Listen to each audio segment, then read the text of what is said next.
Bueno, buenos días. Gracias a todos ustedes por estar aquí acompañándonos en la inauguración de estas jornadas de arqueología subacuática.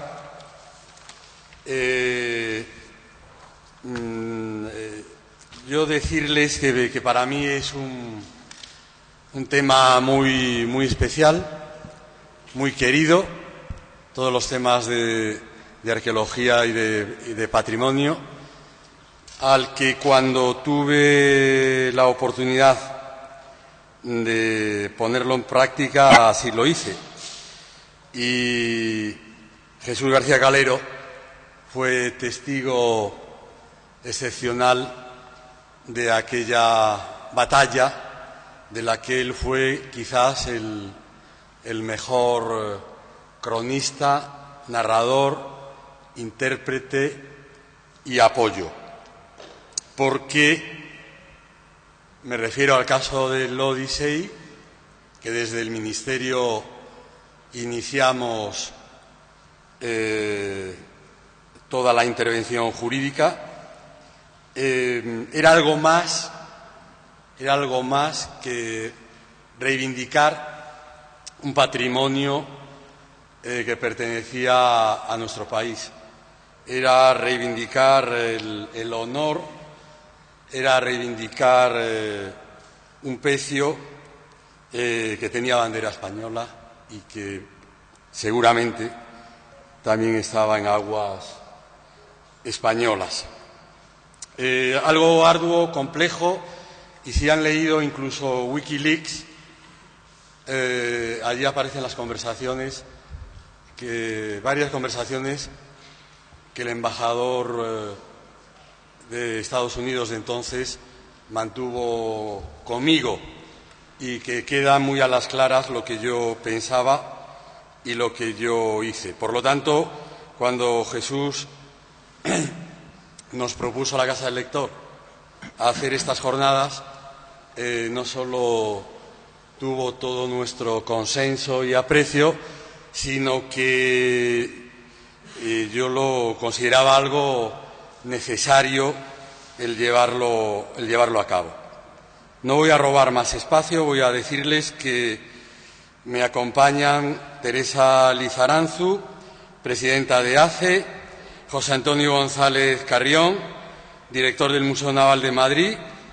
Está pendiente de que llegue Pablo Rafael de la Madrid, que es el director del Instituto Cultural de México en España, Catarina Skog, que lleva la prensa, información y cultura de la Embajada sueca, una vieja amiga y colaboradora de tantos años, y, por supuesto, Jesús García Calero, que es el coordinador de estas jornadas.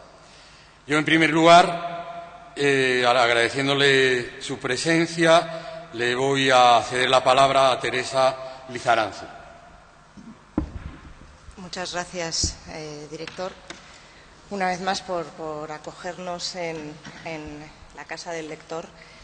Y también yo quiero agradecer a Jesús García Calero por tener la iniciativa de organizar estas jornadas de arqueología subacuática, que van a servir un poco de preludio a lo que serán las inauguraciones de las exposiciones que se organizarán con el apoyo de la Secretaría de Estado de Cultura y de Acción Cultural Española, tanto en el Museo de Arcua como en colaboración con el Museo Naval próximamente y en el Museo Arqueológico Nacional. Yo creo que, como has dicho, la historia de la fragata de las Mercedes es una larga historia que se contará aquí y que se contará posteriormente con esas exposiciones, y que es también la historia de una lucha legal, del esfuerzo del Ministerio de Cultura, también de Exteriores y de Defensa, en lo que es la defensa de un patrimonio común, la defensa de la legalidad, de hacer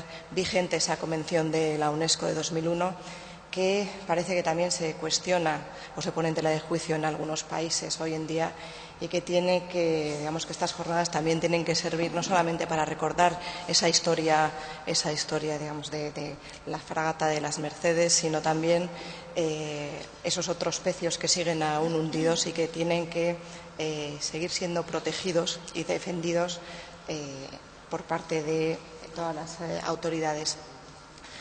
Acción Cultural Española quiere apoyar pues, este tipo de jornadas en colaboración también con la Embajada de México y con la Embajada de Suecia y, por supuesto, con Jesús y la Casa del Lector, porque una de las funciones que tiene Acción Cultural es precisamente la difusión del patrimonio cultural español, y porque nosotros hemos heredado también esa tarea que es, en colaboración con el Museo Naval, de poner en marcha una exposición o una doble exposición, que es la del último viaje de la fragata de las Mercedes, que tendrá dos variantes. Nosotros nos centraremos con el Museo Arqueológico Nacional en lo que es la recuperación de ese tesoro cultural y en los aspectos arqueológicos y de protección del patrimonio subacuático, y ya lo contará el director del Museo Naval cuál será la esencia de su exposición, pero sí que es poner de relieve lo que supuso, lo que era, digamos, la historia de la navegación española, que podemos contar también pues, por esos magníficos archivos que tenemos en España. Yo simplemente quiero reiterar ese agradecimiento a todas las instituciones que han colaborado, también hacer un reconocimiento a la labor que se hizo desde tu época en el Ministerio de Cultura, que fue fundamental en la recuperación del tesoro de las Mercedes, y agradecer una vez más la idea de Jesús de difundir a través de ABC y de la sección cultural a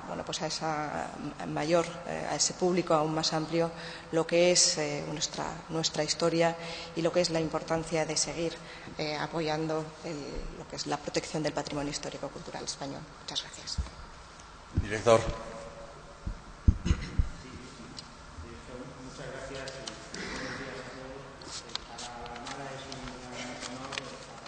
Representada por el director del Museo Naval en estas sesiones de patrimonio sumergido y de otros componentes de la Armada que también intervendrán después. España es una potencia en patrimonio sumergido, como hemos repetido en muchas ocasiones, y bueno, pues España, este patrimonio sumergido, la Armada considera, y el Museo Naval, que es un componente importante de nuestra historia y de nuestra cultura, y que debe ser protegido adecuadamente. No en vano los atentados y los riesgos, los expolios contra este patrimonio sumergido se consideran riesgos contra la seguridad marítima por parte de España y por parte de la Armada. Ha considerado que en su estrategia marítima debe integrarse la protección del patrimonio sumergido. La Armada cuenta con elementos que pueden servir para colaborar en la protección del patrimonio sumergido y aportar a esta labor de Estado, que significa su protección, aportar el valioso componente de sus archivos navales, aportar los medios de que dispone la Armada para el control, para el seguimiento de posibles infractores, y también los medios de mando y control que puede disponer la Armada y que se pueden utilizar de forma multidisciplinar para estos cometidos. Tenemos mucho patrimonio sumergido, pero no quiere decir que esto sea por ineptitud de las personas que lo han pilotado y que han llevado las naves. Es porque desde hace más de 5 siglos pues España ha movido una cantidad ingente de barcos a lo largo y ancho de los 5 océanos en los que hemos navegado. Hemos tenido presencia en todas las partes del mundo, y desde el descubrimiento del Pacífico para el mundo occidental, España desplegó una ingente labor exploratoria que hizo que muchísimos barcos fuesen a explorar y a conocer terrenos y territorios ignotos, y prácticamente pudieran descubrir palmo a palmo todo el ingente océano que es el que representa el Pacífico, que, como saben, es la tercera parte de la esfera terrestre. Estos barcos que tenemos sumergidos, pues evidentemente son una mínima cantidad de los barcos que han navegado por ella. Como ejemplo, cabe suponer el Galeón de Manila, que fue una línea comercial que se abrió en el siglo XVI y tuvo 250 años de permanencia. Fue la primera línea comercial que se instaló en el mundo. Pues prácticamente solo tuvo 4 barcos hundidos en acciones de combate y otros 4 barcos perdidos por acciones de temporal, por acciones de la mar. Después de 250 años empleando al menos 2 barcos al año, pues es muy fácil suponer que, bueno, que no hubo una gran cantidad de hundimientos y que la navegación, a pesar de los escasos medios de navegación y del escaso progreso tecnológico que había en aquella época, pues desde luego sirvió para proteger el comercio. La Armada siempre ha procurado utilizar esos medios de seguridad y, de todas formas, el patrimonio sumergido se considera un hecho cultural, como he dicho antes, y está interesado en sumarse a todas las iniciativas que se promuevan para controlar y para asegurar esa protección. Por eso se felicita una vez más en la iniciativa adoptada por esta Casa y por ABC para contribuir a la protección del patrimonio sumergido. Y muchas gracias. Catarina. Hola, buenos días. Quería decir que la presencia sueca en este interesantísimo seminario se debe a una llamada que le hice yo a Jesús Calero hace un par de meses pidiéndole un favor, porque iba a hablar comentarle que hay una exposición, iba a haber una exposición muy buena en Barcelona, también sobre barcos vikingos, que esa exposición está ahora en el Museo Marítimo. Entonces, él me comentó que iba a organizar este interesante encuentro y me pidió que si podía ayudarle a identificar un ponente sueco. Y aquí lo tenemos, a Johan Norby, que es una eminencia del mundo de la arqueología marina en Suecia. Él va a participar mañana. Entonces, solamente quería decir unas palabras sobre un conocido navío buque de guerra sueco que se llama Vasa y que fue construido por las órdenes del rey Gustavo Adolfo II, y él lo quería tener para luchar en la guerra de los 30 años contra Polonia, y quería hacerse con el control del Báltico. Creo que es el único navío del siglo XVII recuperado que hay en el mundo. El Vasa se hundió en la bahía de Estocolmo en 1628 en su viaje inaugural, y ya que seguramente todos ustedes conocen bien la historia de su rescate, no voy a entrar en detalles. Solamente quisiera decir que el descubrimiento en 1956 de la posición exacta en las aguas de Estocolmo por el arqueólogo sueco Anders Franzén y las siguientes labores de rescate fueron todo un acontecimiento en Suecia. Yo me acuerdo perfectamente que, sobre todo en la fase final del rescate, nadie quisiera perderse el telediario de la noche, porque la televisión seguía todos los días los avances de la operación de rescate. Y cuando luego en 1961 lo sacaron del agua, yo me acuerdo todavía, fue impactante, y se le vio por primera vez después de 5 años muy duros del rescate, arriesgados. Los buceadores arriesgaron muchas veces su vida, que fue muy, muy, muy duros las labores de rescate. Y que después de haber estado 300 años, más de 300 años en el fondo, casi olvidado, pues la alegría fue inmensa, como he dicho. Y todos nos suecos nos sentíamos partícipes en el rescate. Fue un acontecimiento impresionante. Yo no sé, César, si tú viste el museo cuando estuvo.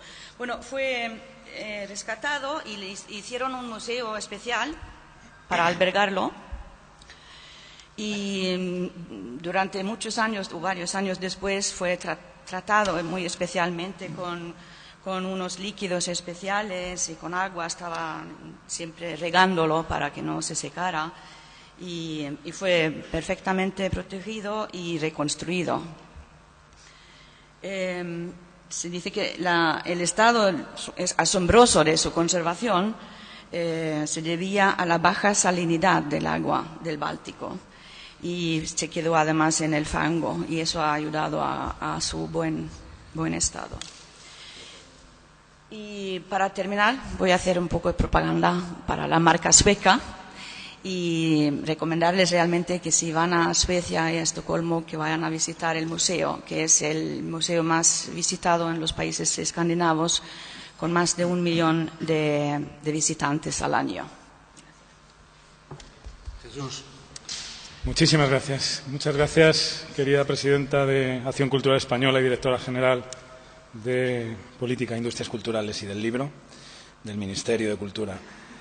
Querido director y amigo de la Casa del Lector, César Antonio, querido y respetado almirante y director del Museo Naval, autoridades diplomáticas de Suecia y de México, queridos amigos todos.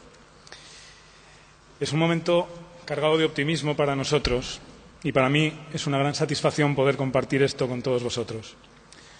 Lo primero que debemos es dar las gracias, uno por uno, por el apoyo institucional, por el apoyo técnico y también por el apoyo económico que ha hecho posible que se celebren estas jornadas divulgativas sobre la arqueología subacuática. Es una disciplina apasionante a la que la sociedad española ha ido despertando con mayor interés en los últimos años por motivos que aquí analizaremos. Las hemos titulado La historia que aún debemos contar.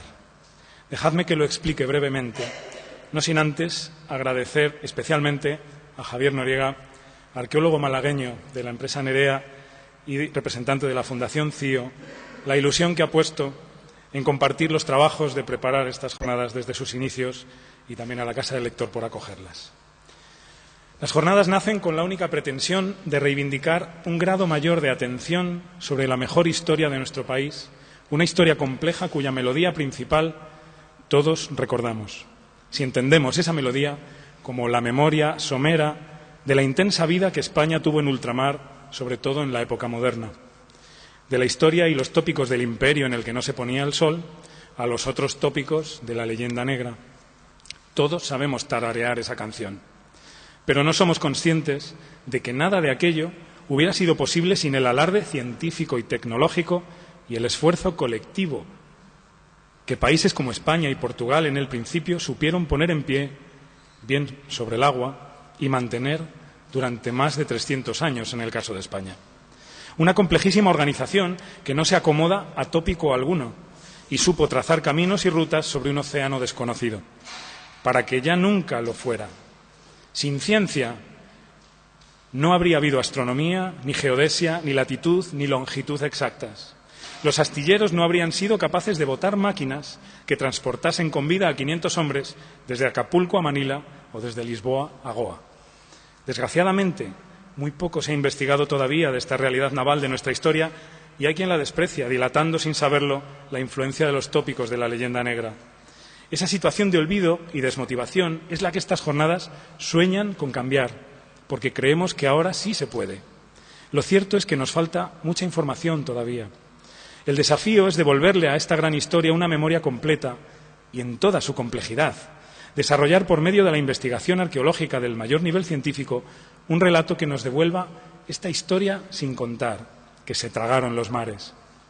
Allí esperan ser encontrados restos y elementos que guardan una información preciosa de las manufacturas y los ajuares que utilizaban los plebeyos y los nobles, de las joyas de los viajeros y los instrumentos de observación y las armas de los marinos que perecieron como parte de una sociedad mestiza, todos juntos, en el fragor de una batalla o bajo el pavoroso vórtice de un huracán. Un registro completo, amenazado por los cazatesoros, que guarda una perfecta fotografía de un mundo perdido. Eso sin contar con los datos de construcción naval que los maestros nunca ponían en los reglamentos del oficio y que son secretos accesibles de un momento histórico en el que nuestra cultura se extendió por el mundo.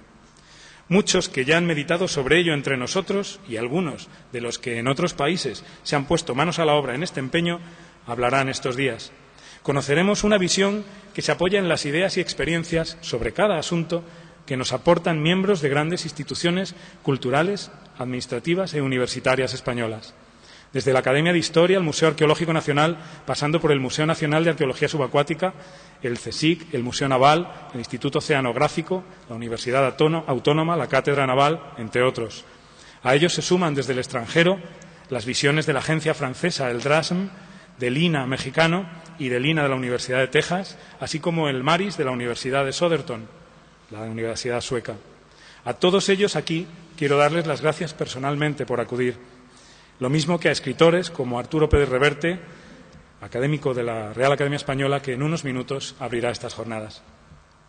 De las palabras de todos ellos esperamos aprender muchas cosas importantes, rescatar episodios olvidados, imaginar posibles nuevas oportunidades que no se limitan a la historia pasada, porque pueden influir en nuestro presente y poner en marcha proyectos maravillosos para el futuro. Porque el pasado, si lo pensamos bien, resulta impredecible. Recomienza con nosotros cada día si lo conocemos, si lo amamos y lo tenemos en cuenta. Y hay aspectos que nos unen en aquel pasado con los países hermanos de América y con otros lugares que nos prometen un grado de innovación y de cooperación con ellos en una nueva escala, un nuevo diálogo del que solamente podemos salir todos beneficiados. Así que nada de nostalgias. Algunas buenas ideas ya en marcha las oiremos aquí. La sociedad que hizo posible el mundo hispánico, o mejor iberoamericano, entre el siglo XV y el final del XIX, construyó las máquinas más sofisticadas que conoció el mundo preindustrial, los navíos y los galeones que daban la vuelta al mundo, las velas que tejieron la primera red global de intercambios culturales y económicos y bélicos, porque debían batirse con otras iguales entre nubes de pólvora y astillas flotando sobre el abismo marino. Cientos, miles de ellas sucumbieron. Y desde que la tecnología ha hecho posible alcanzar el lecho de silencio en el que han permanecido durante siglos, sabemos que empresas faltas de escrúpulos han removido sus restos sin respeto ni a los estándares arqueológicos ni a la ética pública con la que un país serio debe gestionar sus logros y sus desdichas del pasado. Lo vimos con la fragata Mercedes, que fue hundida en 1804 y cegó la vida de 250 personas. Olvidada estaba desde entonces, salvo para los oscuros proyectos de los cazatesoros que se hicieron realidad, desgraciadamente, en 2007 con el caso Odyssey. No son oscuros solo porque maduren en secreto, sino, sobre todo, porque se alejan cuanto pueden de la luz de la ciencia, que es la del conocimiento compartido y el debate público, para lograr vender privadamente el resultado de su rapiña. Pero en pocas semanas veremos una maravillosa exposición, cuyo concepto nos van a contar aquí. Lo que un país serio realiza con ese material, producto del expolio, después de recuperarlo con una gran victoria en los tribunales de Estados Unidos y extraer toda la información histórica posible, recrear el contexto, las circunstancias del naufragio y poner a disposición de la sociedad un relato apasionante y plausible, como toda ciencia, iluminar de razones nuestra historia.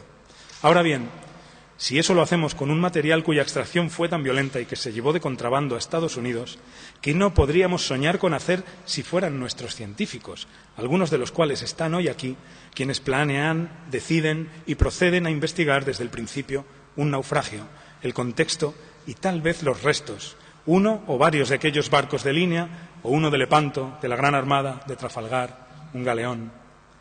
Es más que un sueño y un deseo, es la historia que aún debemos contar. Ese relato es el que queremos señalar aquí como una posibilidad real de que la sociedad está demandando. Las cifras de visita en la esperada muestra sobre la Mercedes a partir de junio y el crecimiento que ya han registrado instituciones como el Museo Naval o el Museo Nacional de Arqueología Subacuática de Cartagena no son sino pruebas de que nuestro empeño no está muy desencaminado. Por eso no nos conformamos con la ignorancia de esta gran historia sin contar y queremos que las cosas cambien. Muchas gracias y bienvenidos.